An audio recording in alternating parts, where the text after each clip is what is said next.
अस्सलाम वालेकुम। क्या हाल चाल बच्चों? बढ़िया एकदम। आज आप सभी बच्चों को हमारे और आपके इस प्यारे से चैनल पाकिस्तान डायनेमिक वाले में खुश आमदीद कहते हैं। आज हम बात करने वाले हैं इलेक्ट्रोमैग्नेटिक इंडक्शन के ऊपर। हमारा क्लास 12 का चैप्टर नंबर 4 के ऊपर बात करने वाले हैं। सबसे पहले समझेंगे कि इलेक्ट्रोमैग्नेटिक इंडक्शन क्या होता है, ठीक है। इससे पहले हमने पढ़ा है करंट इलेक्ट्रिसिटी वाला चैप्टर पढ़ा, उसके बाद इलेक्ट्रोमैग्नेटिज्म पढ़ा। इसमें ऐसा होता था, हमारे पास एक वायर होती थी साथ में, वायर की वो और एक सोर्स होता था, ईएमएफ सोर्स होता था, सोर्स ऑफ ईएमएफ, बैटरी वगैरह कुछ होती थी, उससे हम करंट बनाते थे।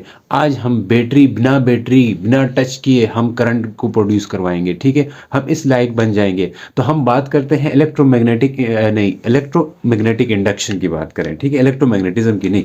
इलेक्ट्रोमैग्नेटिक इंडक्शन बेसिकली इसकी डेफिनेशन हम इस तरह लिखेंगे। तो आइए चलते हैं हमारे साथ, आइए यार। क्या है इलेक्ट्रोमैग्नेटिक इंडक्शन? ठीक है। इंडक्शन इंड्यूस से निकला है। इंडक्शन कहां से निकला है? इंड्यूस से निकला है, इंड्यूस हो जाना, ठीक है, इंड्यूस हो जाना। देखिए, इलेक्ट्रोमैग्नेटिक इंडक्शन का मतलब ये है ऐसा फिनोमेना, ऐसा तरीकार जिसमें आपके पास क्या हो, चलो लिखो यार, बोलते क्यों हो। The phenomena, the phenomena, the process लिखो यार, the phenomena in which change in magnetic flux. अब मैग्नेटिक फ्लक्स का आना लाजमी है। जरा मैं इसके बारे में पहले मैग्नेटिक फ्लक्स के ऊपर बात करेंगे, ठीक है। मैग्नेटिक फ्लक्स हमने इससे पहले भी पढ़ा है पिछले चैप्टर में, तो हम यहाँ पे हल्का सा इसका रिकेप चलाते हैं।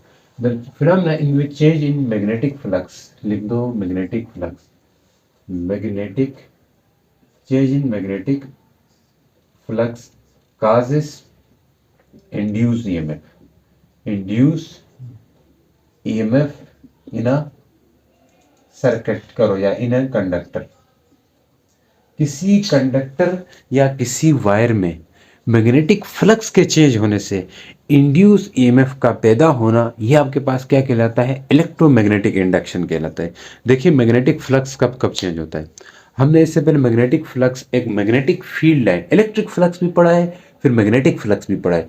तो इलेक्ट्रिक फ्लक्स आपके पास जब इलेक्ट्रिक फील्ड लाइन किसी एरिया में से पास कर जाए तो वहां पे इलेक्ट्रिक फ्लक्स बनता है। अब इलेक्ट्रिक फ्लक्स जो है वो दो तरीके से थे। यूनिफॉर्म इलेक्ट्रिक फ्लक्स भी होता है, फिर वेरिएबल इलेक्ट्रिक फ्लक्स भी होता है, हो सकता है। इसी तरह मैग्नेटिक फ्लक्स जो है वो भी यूनिफॉर्म मैग्नेटिक फ्लक्स भी हो सकता है, वेरिएबल मैग्नेटिक फ्लक्स भी हो सकता है।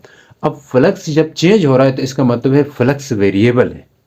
चेंज इन फ्लक्स का मतलब जहां पे मैग्नेटिक फ्लक्स जो होगा, चेंज इन मैग्नेटिक फ्लक्स की बात हो रही है, ठीक है, नजर आ रहा है। चेंज इन मैग्नेटिक फ्लक्स मतलब कि जो मैग्नेटिक फ्लक्स है वो वेरी कर रहा है, यानी कि मैग्नेटिक फील्ड वेरी करेगी तो मैग्नेटिक फ्लक्स वेरी होगा। देखिए, कोई अगर एरिया हो, अगर कोई एरिया हम रखते हैं, इस एरिया में से अगर मैग्नेटिक फील्ड लाइंस को हमने यहाँ में से क्या करनी है? वेरी करनी है। अब ये तो यूनिफॉर्म दिख रही है आपको। अब ये मैग्नेटिक फ्लक्स में चेंज कैसे आएगा? चेंज कैसे आएगा? जब आपके पास मैग्नेटिक फ्लक्स जो है वो चेंज होंगी तो आपके पास मैग्नेटिक फील्ड चेंज होगी तो मैग्नेटिक फ्लक्स चेंज होगा। अब इसको वेरी करने के लिए हम क्या करेंगे? एक मैग्नेट रखेंगे, हम आगे के उसमें करेंगे ये चीज़, ठीक है। जब यानी कि ये फील्ड लाइंस कम ज़्यादा करने से आपके पास मैग्नेटिक फ्लक्स भी क्या हो जाएगा? चेंज हो जाएगा। इतनी सी बात है। यानी कि मैग्नेटिक फ्लक्स की चेंज होने की वजह से इंड्यूस ईएमएफ का बनना, ये इलेक्ट्रोमैग्नेटिक इंडक्शन है। इंड्यूस ईएमएफ जब हमारे पास बनेगा तो सोर्स की कोई ज़रूरत नहीं पड़ेगी, सोर्स बैटरी लगाने की कोई ज़रूरत नहीं है। जब ईएमएफ बन जाएगा तो इंड्यूस करंट भी बन जाएगा। अब इस सब के ऊपर बात करने के लिए इलेक्ट्रोमैग्नेटिक इंडक्शन के अंदर हम तीन लॉस को पढ़ेंगे जो सबसे फेमस है। फेरेडे का फर्स्ट लॉ है, फिर फेरेडे का सेकंड लॉ है, फिर इसके बाद लेंज लॉ है। इन तीनों को हमने पढ़ना है। आज की वीडियो में हम फेरेडे के पहले लॉ और फेरेडे के दूसरे लॉ के ऊपर बात करने वाले हैं। यूं तो आपके बुक में फेरेडे का फर्स्ट लॉ नहीं दिया हुआ है, उसमें उन्होंने एक एक्सपेरिमेंट, फेरेडे का फर्स्ट एक्सपेरिमेंट करके आपको वहां पे टॉपिक दिया हुआ है। बेसिकली वो फर्स्ट एक्सपेरिमेंट, उसके ऊपर ही फेरेडे ने अपना पहला ला दिया था, ठीक है।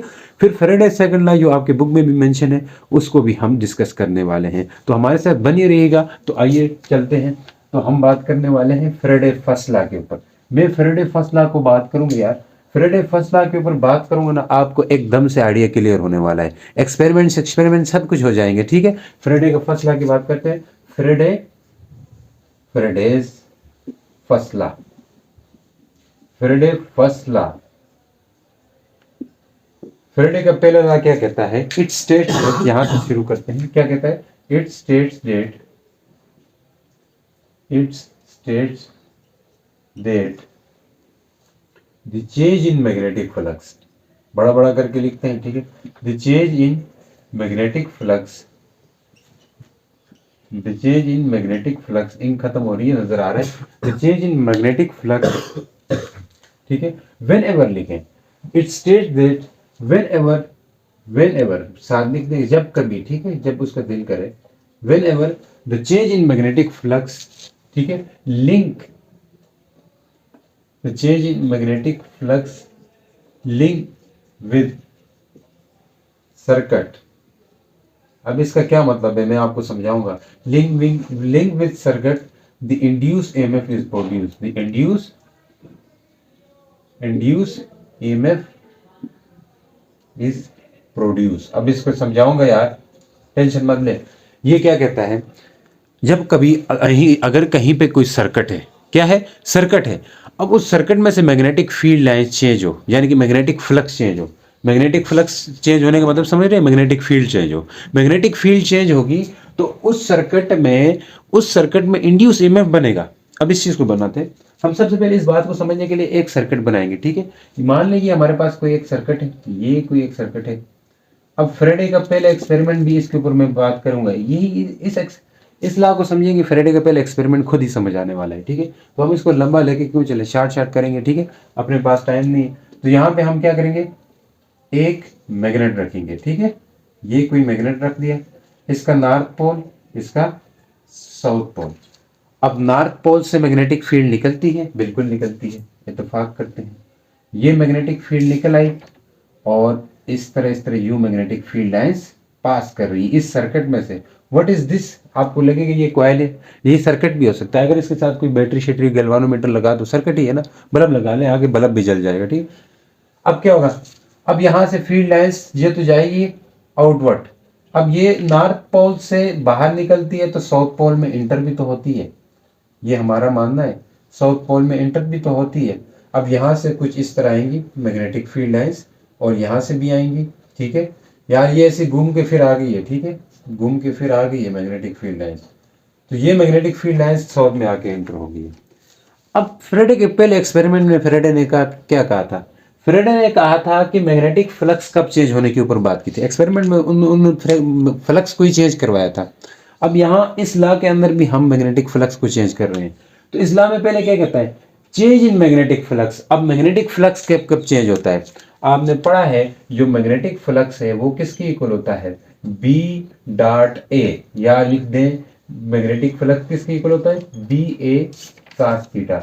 मैग्नेटिक फ्लक्स तीन चीजों के ऊपर डिपेंड करता है, एक मैग्नेटिक फील्ड लाइंस, एक एरिया, और साथ में थीटा के ऊपर डिपेंड करता है। तो यहाँ पे मैग्नेटिक फ्लक्स कब चेंज होगा, या तो फील्ड लाइंस आप ज्यादा कर लो, या तो बड़ा सारा मैग्नेट लाओ, मैग्नेटिक फील्ड लाइन ज्यादा होगी, या इसका थीटा चेंज करो, इस सर्किट का थीटा चेंज करो, या मैग्नेट का थीटा चेंज करो, यार मैग्नेट का एंगल चेंज करो, या आप इस सर्किट का एंगल चेंज करें। दोनों सूरतों में आपके पास फ्लक्स चेंज होगा ही कि नहीं होगा। जरा इसके ऊपर वन बाय वन बात करते हैं। सबसे पहले एक्सपेरिमेंट में वहां यही कहा था, फ्लक्स चेंज होने के ऊपर उन्होंने बात की थी। चेंज इन फ्लक्स, फ्लक्स कब चेंज होता है, फ्लक्स तब चेंज होगा जब आप क्या करें, इस मैग्नेट को मैं पास ले आऊं, इस मैग्नेट को इस कॉइल के नजदीक ले आऊं, किधर ले आऊं, नजदीक लेकर के आऊं। मैग्नेट को मैं कॉइल के करीब लेकर आ रहा हूं, यानी कि सर्किट के करीब लेकर आऊंगा, तब फ्लक्स चेंज होगा, यानी कि मैग्नेटिक फील्ड लाइन ज्यादा पास करके जाएंगी, ज्यादा मैग्नेटिक फील्ड लाइन इस सर्किट में से पास करके जाएंगी। जब मैं मैग्नेट को करीब ला रहा हूं, नजदीक ला रहा हूं, तो उस सूरत में आपके पास मैग्नेटिक फील्ड ज्यादा पास करेंगे, यानी कि फ्लक्स चेंज हो गया। देखो अगर आप कांस्टेंट रखते हो, क्यों चेंज करवा रहे हैं, देखें, अगर हम फील्ड लाइंस को चेंज ना करवाएं, अगर हम फील्ड लाइंस को चेंज ना करवाएंगे तो यहाँ इस कॉइल को या इस सर्किट को इसी जगह पे टिका रहने दे, इसी जगह पे रहने देंगे, तो हमारे पास फ्लक्स चेंज ही नहीं होगा। फ्लक्स चेंज होने ही यही वजह बनती है, फ्लक्स चेंज होने का ही यही वजह बनती है कि जिसकी वजह से आपके पास इंड्यूस ईएमएफ बनता है। भाई इंड्यूस ईएमएफ के साथ, इंड्यूस ईएमएफ का बनना फ्लक्स के चेंज होने के साथ गहरा रिश्ता है। तो गहरा रिश्ता है तो इनके रिश्ते बना रहे, इसलिए हम क्या करेंगे, यहाँ पे फ्लक्स चेंज कराएंगे। फ्लक्स चेंज कराने के लिए हम इस मैग्नेट को पास लेके आएंगे, नज़दीक लेके आएंगे, तो मैग्नेटिक फील्ड ज़्यादा होंगी तब भी मैग्नेटिक फ्लक्स चेंज होगा। चाहे आप इसको दूर लेकर के जाएं, जब दूर लेके जाएंगे तब भी आपके पास मैग्नेटिक फ्लक्स चेंज हो रहा है, कम हो या ज़्यादा हो, दोनों सूरतों में तो चेंज हो रहा है। हमें चेंज से मतलब है, ठीक है, हमें चेंज होने से मतलब है, हमें ये नहीं कि ज़्यादा होने से मतलब है। तो चेंज हो रहा है, जब आप चेंज करोगे तब मैग्नेटिक फ्लक्स चेंज होगा। इसी के ऊपर तो बात की थी एक्सपेरिमेंट में, ठीक है।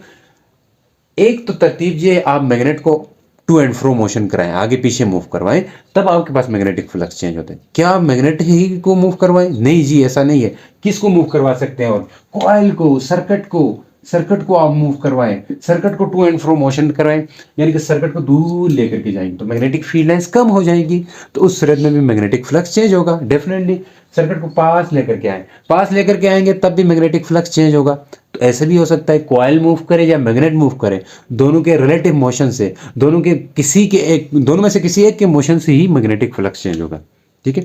अब एक और इंपॉर्टेंट बात बताओ, आप दोनों को तो मूव करवा रहे हैं, लेकिन दोनों को यूनिफॉर्म वेलोसिटी से मूव करवा रहे हैं, यानी कि जितनी स्पीड से इसको लेकर के जा रहे हैं इतनी स्पीड से मैग्नेट को भी लेके, दोनों को देखें, एक आगे साथ साथ दोनों एक ही स्पीड से आगे जा रहे हैं, दोनों एक ही स्पीड से, मतलब दोनों की स्पीड यूनिफॉर्म है। जब वेलोसिटी दोनों की यूनिफॉर्म, स्पीड दोनों की यूनिफॉर्म होगी, तब उस सूरत में मैग्नेटिक फ्लक्स फिर भी चेंज नहीं होगा, फील्ड लाइंस उतनी ही एंटर होंगी, क्योंकि दोनों की स्पीड ही बराबर है। तो उस सूरत में भी नहीं होगा। तो दोनों में से एक की स्पीड को कम होना होगा, एक की स्पीड को ज़्यादा होना होगा, या दोनों में से एक की स्पीड, एक को रुकना होगा, एक को चलना होगा।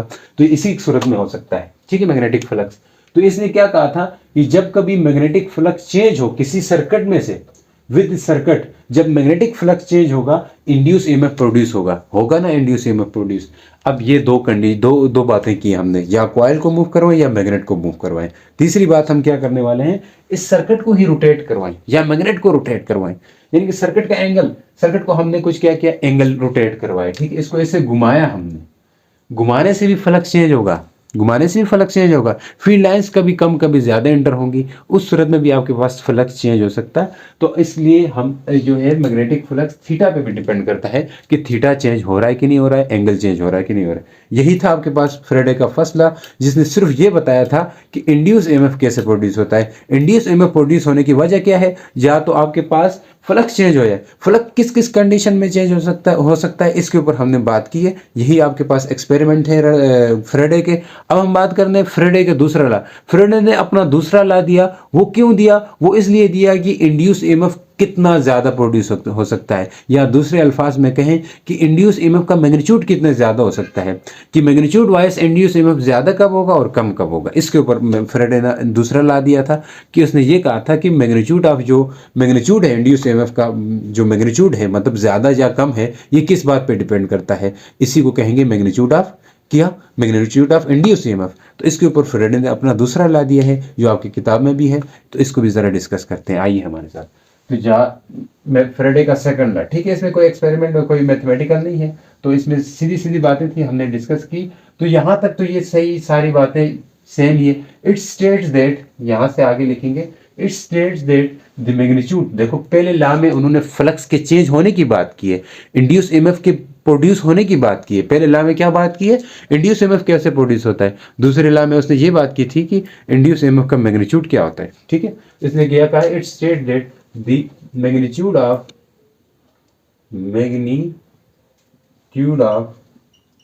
induced EMF, जो इंड्यूस ईएमएफ का मैग्नीट्यूड है, इज डायरेक्टली प्रोपोर्शनल, वो डायरेक्टली रिलेटेड है, डायरेक्टली प्रोपोर्शनल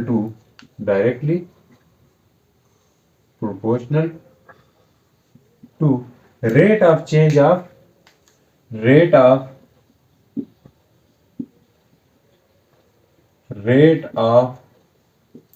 दो दफे लिखा है, रेट ऑफ चेंज ऑफ, ठीक है, rate of change of magnetic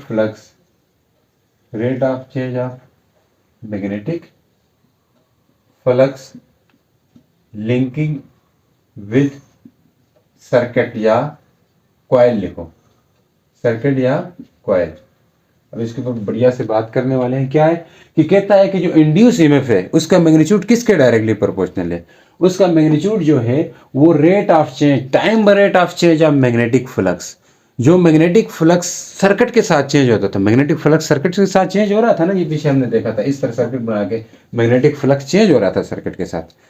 उस सर्किट के अंदर जो मैग्नेटिक फ्लक्स है वो किस रेट से चेंज हो रहा है? वो तेजी से चेंज हो रहा है फ्लक्स या कम? जितनी तेजी से चेंज होगा उतना इंड्यूस ईएमएफ ज्यादा होगा, उतना इंड्यूस ईएमएफ का मैग्नीट्यूड ज्यादा होगा। सिंपल सी बात है यार, इसको मुश्किल मत बनाए अपने लिए।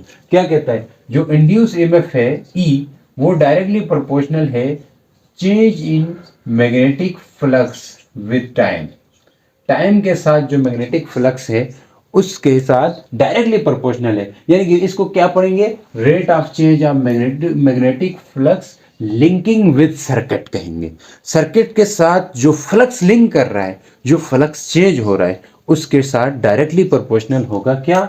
ईएमएफ, यानी कि इंड्यूस ईएमएफ का मैग्नीट्यूड जो है वो किसके साथ डायरेक्टली प्रोपोर्शनल है? जो rate of change of magnetic flux जो लिंक कर रहा है, जो चेंज हो रहा है सर्किट के साथ या कॉइल के साथ, उसके साथ डायरेक्टली प्रोपोर्शनल है। हमने कॉइल बनाई थी, हमने सर्किट बनाया था पिछले फ्राइडे के फसला में, वही उसी की बात हो रही है भैया।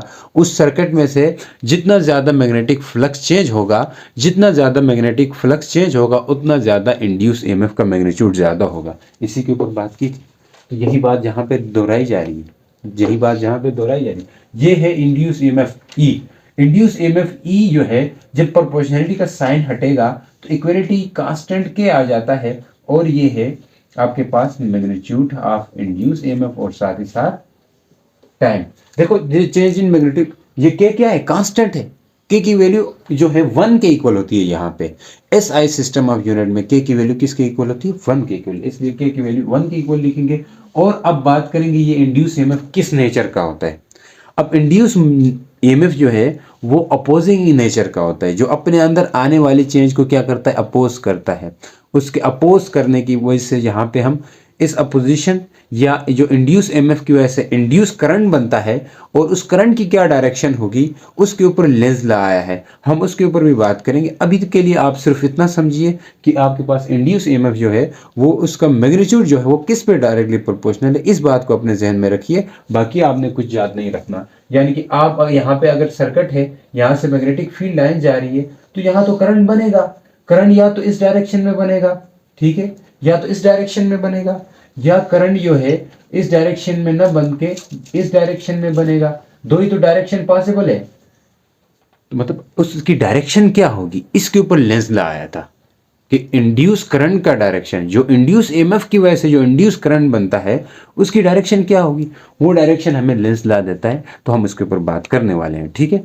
तो यहाँ पे आप सिर्फ ये समझिए कि जो आपके पास इंड्यूस ईएमएफ है वो अपोजिंग इन नेचर का होता है। वो अपने अंदर आने वाली कास, अपने अंदर आने वाली चेंज को क्या करता है? अपोज कर देता है। तो इस चीज़ को हम ऐसे लिखेंगे, इक्वल टू माइनस साइन के साथ लिखेंगे, और change in rate of change of magnetic flux लिखेंगे, ठीक है। तो यहाँ पे n भी लिखते हैं, आपके बुक में n लिखा होगा, तो इसलिए हम इसकी जगह n भी लिख देते हैं, माइनस n। अब n का क्या मतलब है? n का क्या मतलब है सर, बताइए। n का ये मतलब है कि number of turns of coil, यानी कॉइल या सर्किट है उसमें के ऊपर कितने टर्न्स है, इस पे भी डायरेक्टली इस पे भी डिपेंड करता है। लेकिन ये बात कहना, ठीक है, किसी हद तक दुरुस्त भी है, किसी हद तक नहीं भी है, ठीक है। आप ना भी करें, कोई वो नहीं है, ठीक है।